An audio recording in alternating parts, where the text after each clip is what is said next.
Alright then, so now we have our sign up action, we have our login action as well, and in both of these cases, when we commit a mutation, we're basically updating the user in the state to be the user who has just signed in or who has just signed up. Now, when we log out, we want the user to become null instead. Now, we need to create a logout action to do that.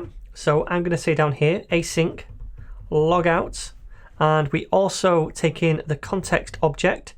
And then as a second argument, we don't really need anything. So in fact, we don't need the second argument. It's not compulsory, it's optional. All right, so first of all, I'll do a console log to say we're in the logout action. So we can see when this happens. And let's get rid of the S. Then after that, we need to actually sign out. So to do this, we need another function up here, which I'm going to import called sign out like so. All right, so now down here, we can use that, and I'm going to place a wait in front of it because it's asynchronous. Sign out like so, and all we have to pass in is the auth object that we imported. Awesome. And that's all there is to it. Now, after we've done that, we can take the context and commit a mutation, which is going to be set user. And this time we want the user to become null because we've just signed out. So we say null as the value. So when this mutation runs right here, the payload is null, and we say state.user is now equal to null. So when a user logs out after we call this action, then the global state in this store is going to become null for the user. Awesome. Now we need to call this action or dispatch this action, and we're going to do that from the navbar. So inside the navbar, remember, we have a button right here to log out. So what I'm going to do first of all is create a setup hook right here. So we can put our code inside this. And we need to import the useStore function. So let's do that as well. Import useStore. And that comes from Vuex. Then down here, we can get that store by saying const store is equal to useStore and invoking that function.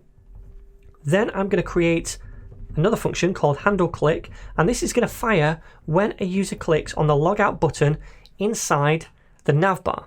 Up here, this one. So let's attach a click event to this and set it equal to handle click like so. Now remember, we also need to return from the setup function anything we use inside the template. So that's handle click in our case. All right, and all we have to do inside here is say store.dispatch to dispatch an action, and the action we want to dispatch is logout. And remember, we don't need a second argument as a payload. We don't need anything else because all we're doing is logging them out. It doesn't matter who the user is. We're just logging them out. All right. So we sign them out, and then we commit this mutation to set the state back to null again. So let's give this a whirl. All right then, so currently I'm logged in, and we can see when I logged in, it said user state changed, and the state of the user became that new user that logged in, mario@netninja.dev, right? Now watch what happens when I log out. I'm going to click on this, and we can see logout action, and now the user state changed and became null again.